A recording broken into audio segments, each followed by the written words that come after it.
Some men get pushed to their limit and pour themselves a stiff drink and go to bed. I got pushed to mime and called an attorney from an airport bathroom at midnight. But we'll get to that. Tuesday, March 4th, Knoxville, Tennessee, 11:47 p.m. I was asleep in my recliner with the TV watching me, because that's what happens when you're 76 and you've earned the right to fall asleep anywhere you want. The volume was low. Some home renovation show. A couple arguing about countertops like it was a national emergency.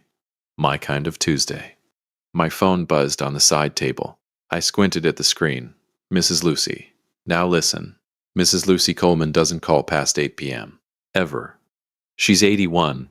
She goes to bed with the chickens, and the last time she called me after dark was when a raccoon got into her garbage and she wanted moral support. So when her name lit up my screen at 11:47 on a Tuesday night in March, every hair on the back of my neck stood straight up. I answered on the second ring. Lucy? Noah. Her voice was low, careful, the way people talk in hospital hallways. I'm sorry to call so late. I wouldn't if it wasn't. I just didn't know what else to do. I sat up straight, sleep gone. Completely gone. What happened? She exhaled slowly. I've been hearing Ella cry through the wall for 2 nights running. I knocked this afternoon. She opened the door by herself, Noah, in her pajamas. It was 4 o'clock in the afternoon, and she had a bowl of dry cereal on the couch, and the TV on, and she was completely alone.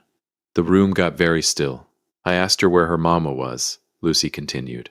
She said her mom and dad went on a trip. Said they left 2 days ago, Sunday morning. I asked her if any adult had checked on her, and she said a lady from down the street brought her a sandwich yesterday, but she didn't know her name. My hand tightened around the phone. She asked me if you knew, Noah. That's the first thing she asked. Does my grandpa know? I was already standing. I'm on my way. I called Ella before I even had my shoes on. The phone rang once. Just once. Like she'd been sitting next to it in the dark waiting for someone, anyone, to call. Grandpa? Lord, that voice. 8 years old and already sounding like someone who had learned not to expect too much. Hey baby, you okay? I think so. I think so. 8 years old and already hedging her emotions to protect other people's comfort, my chest cracked clean down the middle. Ella, listen to me. Is the door locked? Yes, sir. Good girl. Have you eaten today? I had cereal this morning. And Mrs. Lucy brought me a sandwich yesterday, but I saved some for today because I didn't know when. She stopped. Like she'd said too much. She rationed a sandwich for 2 days because she didn't know when someone was coming back. I grabbed my keys. Pack a bag, sweetheart. Grandpa's coming right now. You're not spending another night alone. Silence. Then, so quiet I almost missed it. Grandpa, did I do something wrong? Because Michael got to go and I asked Mommy if I could come and she said the cruise cost too much and her voice cracked. My birthday was last month. They got me a backpack. I thought maybe I'd been bad, but I can't remember what I did. I stopped moving. I stood in my hallway in Knoxville, Tennessee at midnight with my shoes half on, and I made a decision right then. Not an emotional decision, not a reactive one. A permanent one. Ella, you did nothing wrong. You hear me. Not one single thing. Now pack your rabbit and your favorite shirt and unlock the front door. Grandpa will be there in 4 minutes. Mrs. Lucy was sitting on the porch steps when my headlights swung into Birchwood Lane. Ella was next to her, wrapped in a blanket, her little rolling suitcase at her feet, stuffed rabbit wedged under her arm. When my headlights hit her, she stood up. Then she ran. She didn't say a word when she reached me. She just grabbed on and held. I picked her up, all 52 pounds of her, and held her in the driveway of my son's house, and looked over her shoulder at Mrs. Lucy, who was pressing her fingers to her lips, trying to hold herself together. I called his cell, Lucy said quietly. Yesterday morning. No answer. Left a voicemail, nothing. Of course nothing. I carried Ella to my car, buckled her in myself, tucked the blanket around her legs. Before I closed the door, Lucy touched my arm. Noah, I know an attorney. She's good. Real good. Family law. Her name is Catherine Watson. She's got an office downtown on Gay Street. 22 years, and she has never lost a custody case. Not one. I looked at her. Send me her number. Right now, Lucy. She already had her phone out. Ella was asleep before we hit the end of the street. I drove back toward Maple Ridge in silence. The radio off. Just the sound of the highway and the heat running and Ella slow breathing in the back seat. At the intersection of Kingston Pike and North Shore, I hit a red light. Don't do it, Noah. I did it. I opened Harry's Instagram. And there it was. Posted at 8:34 p.m. that same evening. Harry, Renee, Michael. Standing on the deck of a cruise ship somewhere off the coast of Florida. Golden hour light pouring over everything like God himself had agreed to be their photographer. Renee in a white sundress. Michael holding a virgin cocktail with a little umbrella in it. Harry, my son, my blood, the boy I coached in Little League and drove to college and cried at his wedding. Harry had his arm around his wife, and he was grinning like a man without a single thing on his conscience. Caption: Family time, so grateful for these two. These two. Not three. 2. The light turned green. I didn't move. The car behind me honked. I still didn't move. I just sat there at that intersection staring at those words. These two. The car behind me honked again, longer this time, real annoyed. Yeah, me too, buddy. Me too. I got Ella home, got her settled into the guest room with her rabbit and an extra blanket and a glass of water on the nightstand. I sat on the edge of the bed until her breathing went slow and even. Then I went to the kitchen table. I opened my laptop, I made a pot of coffee I didn't need. And I started writing everything down. Every date, every detail, every word Ella said, verbatim.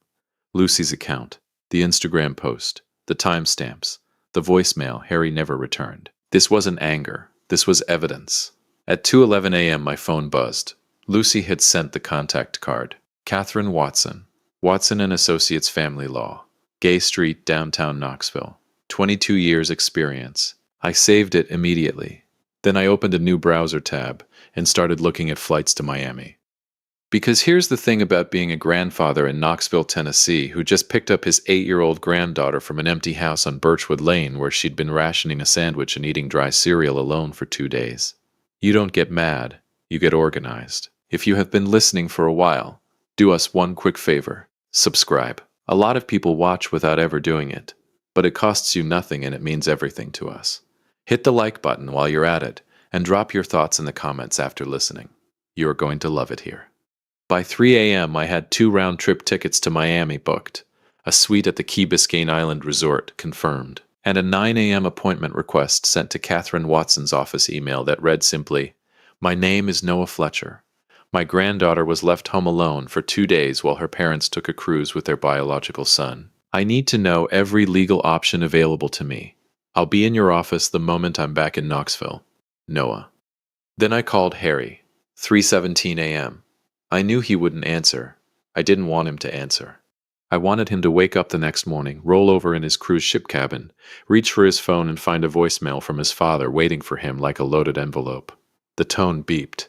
"Hey, son." My voice was calm, warm even, almost cheerful. "Just wanted to let you know I've got Ella. We're going on a little trip ourselves. Hope the cruise is everything you wanted it to be." I paused just long enough. "We'll talk when you get back." I hung up, walked down the hall, checked on Ella one more time. She was curled up with her rabbit, her face finally relaxed. No tension in her little forehead, no fear around her eyes. She looked like what she was, a child, just a child. I went back to the kitchen and sat in the quiet of my house in Maple Ridge, Knoxville, Tennessee, and drank my unnecessary coffee and thought about what the next 2 weeks were going to look like for my son Harry Fletcher. I had evidence. I had an attorney. I had 2 plane tickets to Miami. And Harry had absolutely no idea. I almost felt sorry for him.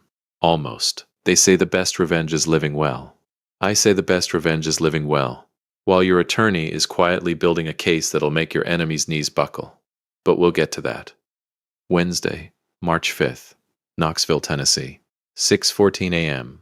I was on my second cup of coffee when Ella padded into the kitchen, in her socked feet, hair everywhere, rabbit tucked under her arm, looking like a small, confused owl.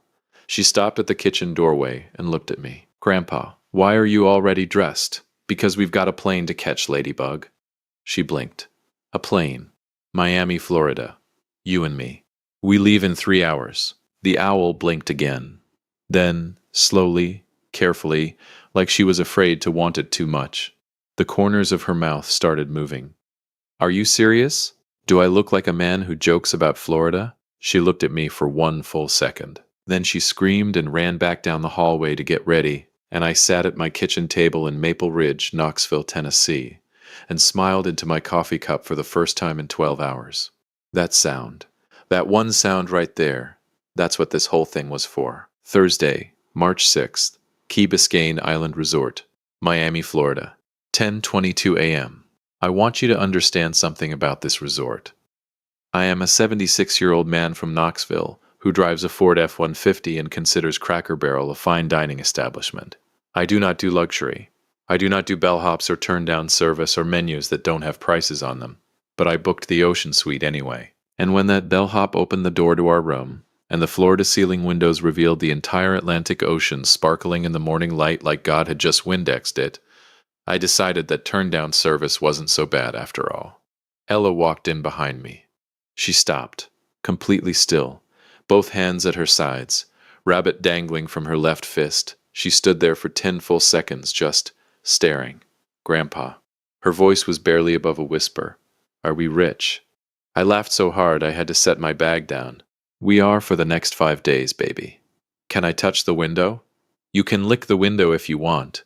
We're paying enough for it. She giggled, this bright, surprised giggle that bounced off the marble floors, and ran straight for the glass with both hands outstretched. Right there. That giggle. That's the one that almost broke me. Because it hit me all at once. I hadn't heard that sound in months, maybe longer, and I hadn't even noticed it was gone until it came back. The next 4 days were something I will carry with me until they put me in the ground. Day 1, the resort water park. Ella went down the main slide 11 times. 11. I counted. By the 7th time, the teenage lifeguard at the top was giving her a fist bump. By the 11th time, she had a whole cheering section of strangers at the bottom hollering for her, like she was competing for something. She kind of was. Day 2, horseback riding on the beach at sunrise. The guide, a quiet man named Ray, put Ella on a gentle brown mare named Biscuit, and led them along the shoreline while the sky turned pink and gold above the water. Ella sat up straight on that horse like she'd been born to it. She kept looking down at the sand, then out at the ocean, then back at me walking alongside with my phone out. Grandpa, take a picture. I took about 40. I posted one on Facebook, Ella on Biscuit. Ocean behind her, the biggest smile I'd seen on that face in God knows how long. Caption, my granddaughter on her first horse, she has never looked more at home. I knew Harry would see it. I posted it anyway. Call it information. Call it a preview of coming attractions. Call it a grandfather who was done being quiet. Day 3, the cooking class with Antonio. Now, Antonio Caruso was a 58-year-old chef from Naples, Italy, who had somehow ended up running a resort kitchen in Miami, Florida, and absolutely nobody was complaining. The man had forearms like a longshoreman and an accent so thick you needed subtitles, and he called everyone guests, staff, seagulls, my friend. Ella walked into that kitchen, and Antonio looked at her and spread his arms wide, like she was a long-lost relative arriving from across the ocean. Ah, my smallest student. Come. Today we make pasta from scratch, yes? You ready to work? Ella looked at me. I nodded. She looked back at Antonio and squared her little shoulders, like she was about to walk into a boardroom. I'm ready. What followed was the most flour I have ever seen outside of a professional bakery. It was everywhere. On Ella, on Antonio. Somehow, on me, and I was standing in the doorway watching. Antonio talked the entire time. About Naples, about his mother's kitchen, about how pasta is just flour and eggs and love, my friend. That's all. That's everything. Ella listened to every single word with total concentration, tongue slightly out, hands working the dough like she'd done it before in another life. At the end, Antonio tasted her pasta, closed his eyes with the drama of a man accepting an Oscar, and said, she's a natural, a genuine natural. You, he pointed directly at me, you bring her back next year, yes? I make her a chef. Ella beamed so hard I thought her face might actually crack open. I took a photo of that too, flour on her nose, grinning like she'd just conquered something. Because she had. But here's the part nobody saw. Every night, every single night, after Ella fell asleep, I took my phone out to the balcony, closed the sliding door quietly behind me, settled into the chair overlooking the ocean, and called Catherine Watson. 9 p.m. Sharp, every time. Catherine Watson did not do small talk. In 22 years of family law, she had apparently used up her entire small talk allocation somewhere around 2008 and had absolutely none remaining, which suited me perfectly. Night 1. Tell me everything. From the beginning. Don't editorialize, just facts and dates. I talked for 40 minutes straight. She interrupted exactly twice, both times to nail down specific timestamps. When I finished, she was quiet for a moment. The kind of quiet that means someone is thinking rather than stalling. Okay, here's where we stand, she said. What they did has a legal definition, Noah. Leaving an 8-year-old child without adequate adult supervision for more than 24 hours in Tennessee meets the threshold for supervisory neglect under state child welfare statutes. I gripped the balcony railing. You're certain? I filed cases on considerably less. Here's what we have. Your neighbor's eyewitness account. That's gold, Noah. Direct, first-hand, documentable. We have the child's own statements. I'll need those properly recorded. We have the Instagram post time-stamped during the neglect period. And we have your voicemail establishing you as the responsible party who stepped in when her parents didn't. She paused. I also need school records. Behavioral changes, attendance, teacher notes, anything flagged in the past 2 years. I'll have them by Friday.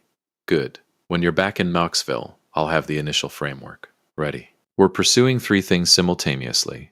Grandparent visitation rights that are legally enforceable, and court-ordered, a formal report to Child Protective Services, and a motion for psychological evaluation of the home environment as it pertains to Ella's welfare.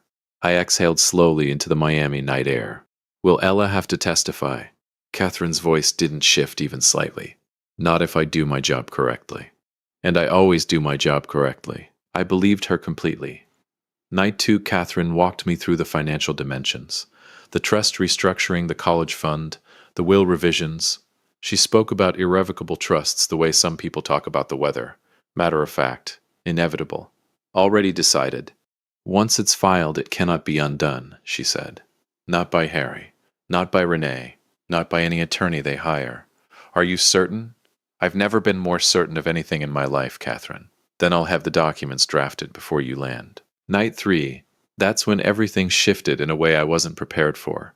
I was on the balcony giving Catherine the school records I'd had Ella's teacher email me. 2 years of notes, a documented behavioral decline, a flag from the school counselor 6 months ago that Harry and Renee had apparently received, acknowledged, and then ignored entirely. When I heard the sliding door behind me. Ella, standing in the doorway in her pajamas, rabbit dangling squinting at me with sleepy, suspicious eyes. Grandpa, who are you talking to? I covered the phone. Just a work call, Ladybug. Go back to bed. It's nighttime. Important work call. She considered this with the full gravity of a federal judge reviewing a complex case. Then, can I have water? There's a bottle on the nightstand. Can I have the fancy water? From the little fridge? I am on the phone with an attorney building a legal case against your parents, and you are out here negotiating minibar water at 9 p.m. Yes. 1 bottle. Then bed. She disappeared without further argument. I went back to Catherine. Sorry about that, 8-year-old interruption. I heard, Catherine said, and I will go to my grave swearing I detected the faintest trace of warmth somewhere beneath that precise professional voice.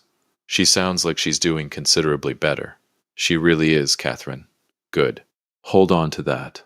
The contrast between her documented behavioral decline at home and her current emotional state in your care, that distinction is going to matter significantly in front of a judge.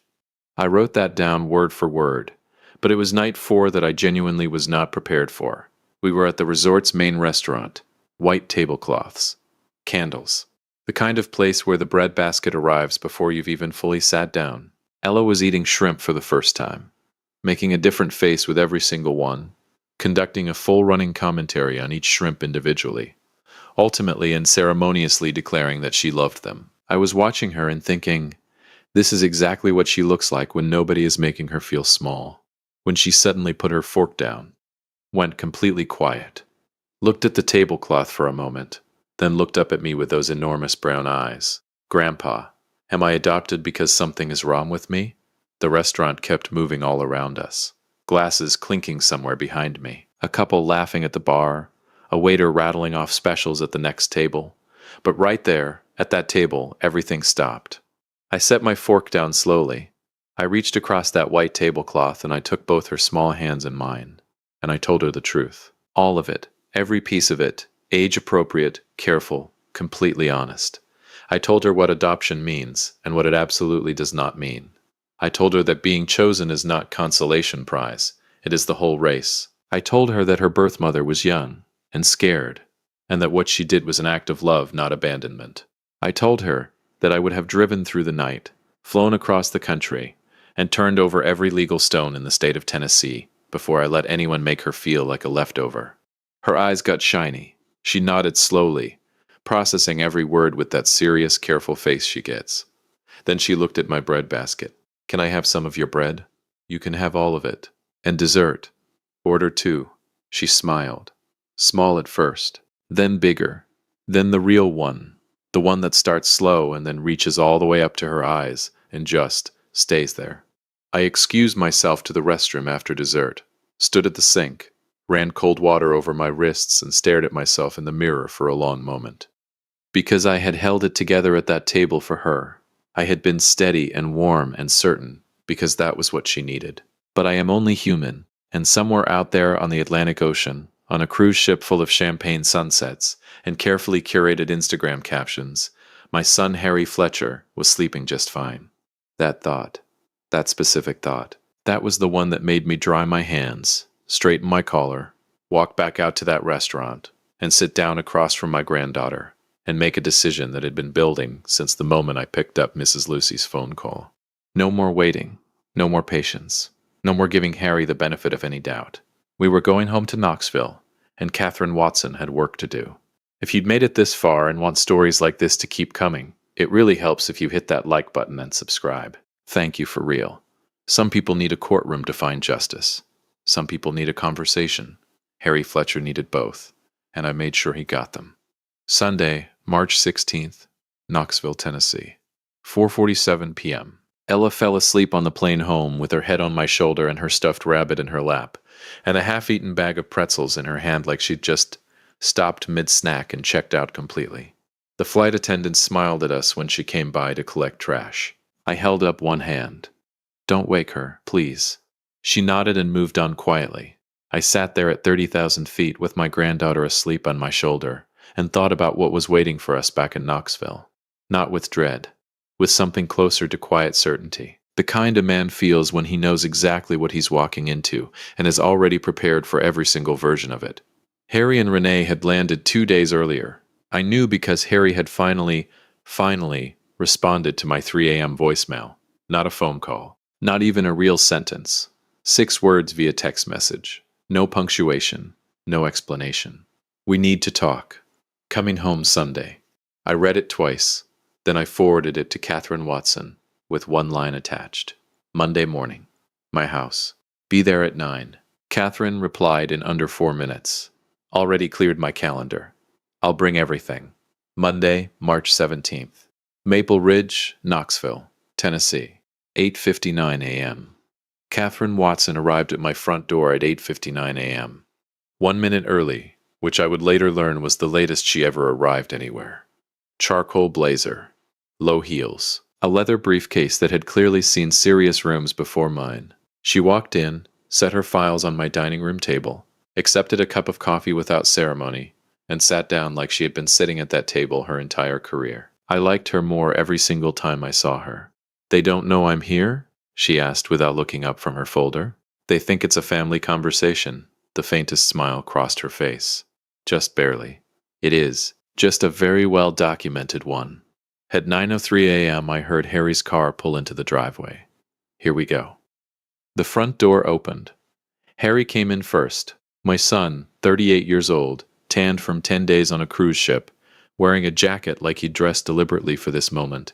He looked tired underneath the tan, the deep kind. The kind that sleep doesn't fix because it isn't coming from exhaustion. It's coming from somewhere inside that rest can't reach. Renee came in right behind him. Chin up. Shoulders squared, jaw set. The woman had clearly spent the drive over constructing her argument, and she arrived fully armored and ready to deploy it. Harry opened his mouth to speak. Then he saw Catherine. He stopped walking. Mid-step. Like someone had cut his power. Dad. Who? Harry, Renee, this is Catherine Watson, I said pleasantly. Family law attorney, 22 years experience. Office on Gay Street, downtown. Please, sit down. There's coffee. Renee's eyes moved from Catherine to me to the open folder on the table and back to Catherine. Something shifted behind her eyes. Not fear yet. Recalculation. Noah. Her voice was controlled. We came here for a family conversation. Not a, this isn't. Please sit down, Mrs. Fletcher, Catherine said. Just that. Just 4 words in that perfectly even voice. Renee sat down. Not because she wanted to, because something in Catherine's tone made the alternative feel significantly worse. I had experienced that exact same tone on the phone from Miami, and I completely understood. Harry sat beside her, his hands flat on the table. He still hadn't looked directly at me. He knows. He has known since the moment he listened to my voicemail on that cruise ship.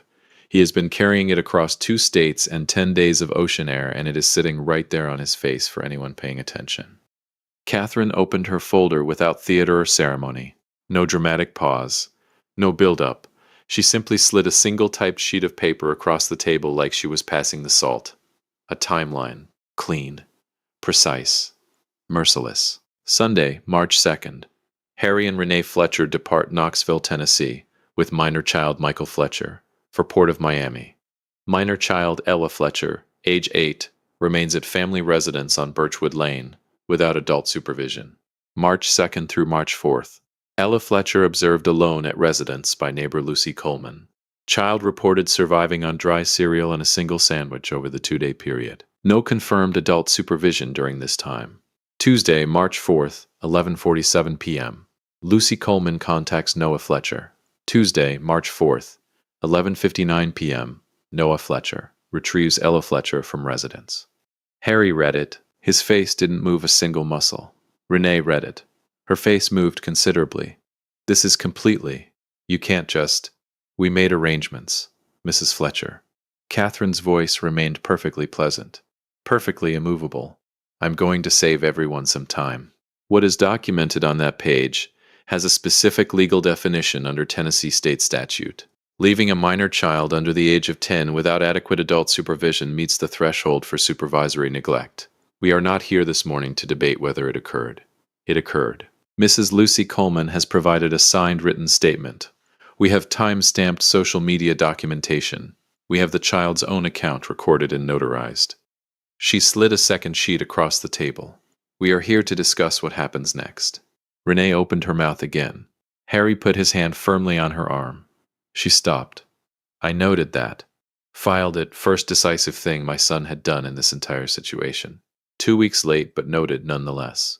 Catherine laid it out the way a surgeon works. Clean, precise, no wasted motion. 3 simultaneous legal actions already drafted and ready to file. Grandparent visitation rights. Legally enforceable. Court-ordered, non-negotiable in scope. A formal report to Child Protective Services. Documented, detailed, supported by 2 years of school behavioral records, including a counselor flag from 6 months prior that Harry and Renee had received, acknowledged in writing, and ignored completely. A motion for full psychological evaluation of the home environment as it directly related to Ella's emotional welfare, supported by documented behavioral decline, teacher testimony, and the contrast between Ella's current emotional state and her state prior to Noah's intervention. With every item Catherine placed on the table, Renee's color changed. She went from controlled defensive pink to a very specific shade of pale that I recognized as the color of someone doing rapid internal mathematics and not finding a single answer that worked in their favor. Harry had not moved, had not spoken, was staring at the timeline the way a man stares at a car accident he caused. Catherine folded her hands on the table. The CPS report has been fully drafted. It has not yet been filed. That remains a choice for the next 72 hours. Silence. Real silence. The kind with actual physical weight. And then Harry Fletcher, my son, looked up from that piece of paper and looked at me directly for the first time since he'd walked through my front door. His eyes were red. Dad. Just that one word. Just my name. Carrying the full weight of everything he hadn't said for 2 weeks. A confession and an apology and a question, all compressed into a single syllable. I waited. I gave him nothing. I let him carry it the rest of the way himself. I knew it was wrong. His voice came out rough and uneven. I knew the whole entire time. Renee said it was just this one trip, that we'd make it up to Ella when we got home.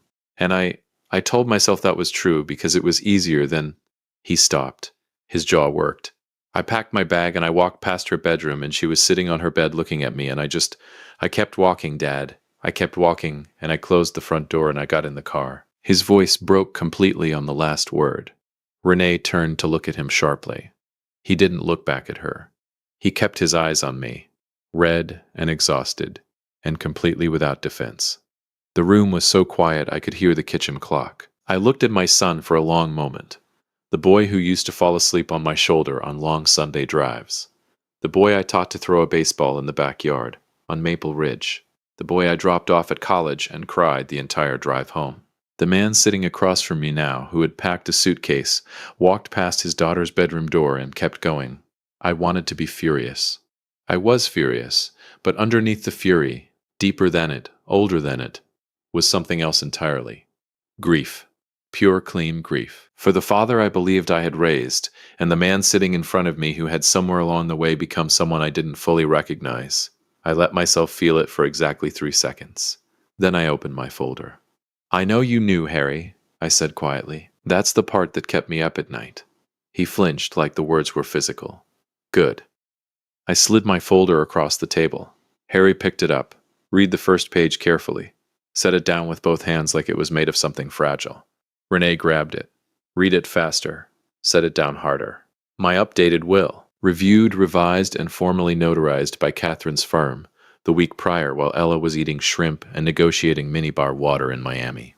A significant portion of my estate, the Maple Ridge house, the investment accounts, the land my own father left me on the edge of Knoxville that had been in this family for 40 years, now sat in an irrevocable trust established solely and permanently for Ella Fletcher, to be released in full on her 18th birthday, managed by an independent trustee, overseen entirely by Watson and Associates. Irrevocable, meaning done, meaning permanent, meaning sealed, meaning no attorney Harry or Renee hired, no matter how expensive, no matter how aggressive, was ever going to touch it.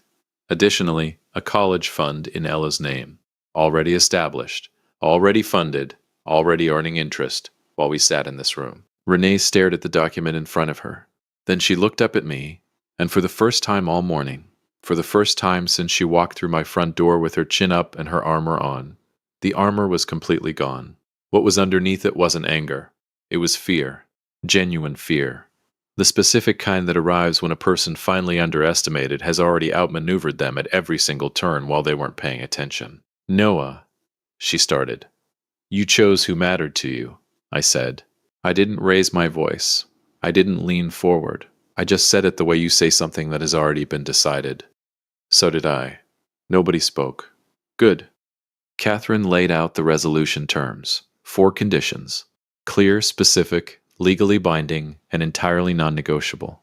1. Ella begins weekly sessions with a licensed child therapist within 30 days. All costs covered by the trust. 2. Noah receives legally enforceable visitation rights, effective immediately, every other weekend, 2 full weeks every summer. Major holidays to be discussed and agreed upon in writing.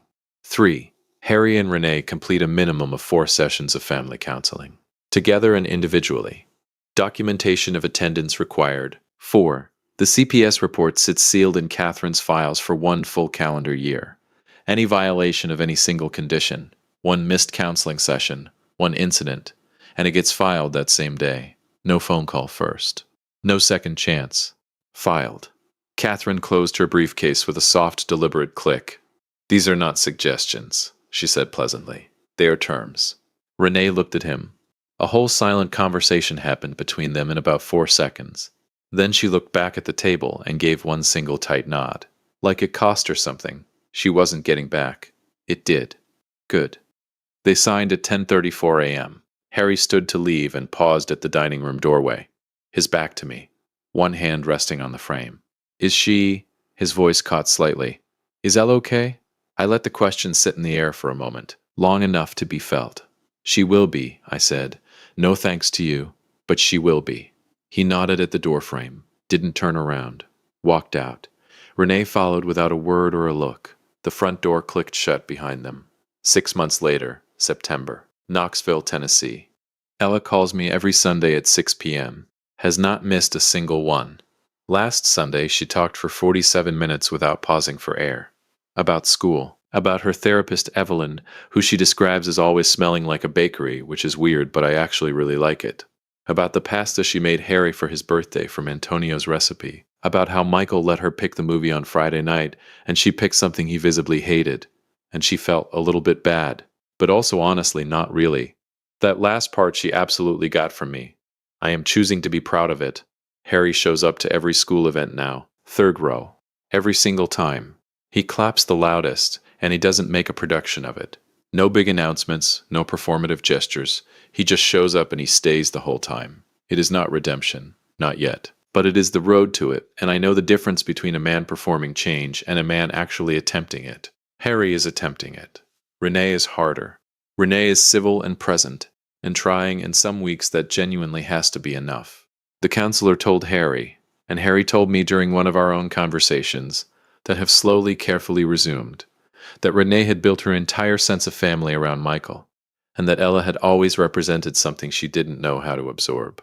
I'm not a therapist. I'm not even going to pretend I fully understand it. They spent $20,000 to make her feel invisible. I spent more to make sure she never forgets she was always worth seeing. And that, right there, is the whole story. If you enjoyed this story, join our community by hitting that like button and subscribing for more real, raw, and family-centered stories. And as always, thank you for being a part of Dad's Raw Revenge. I will see you on the next one.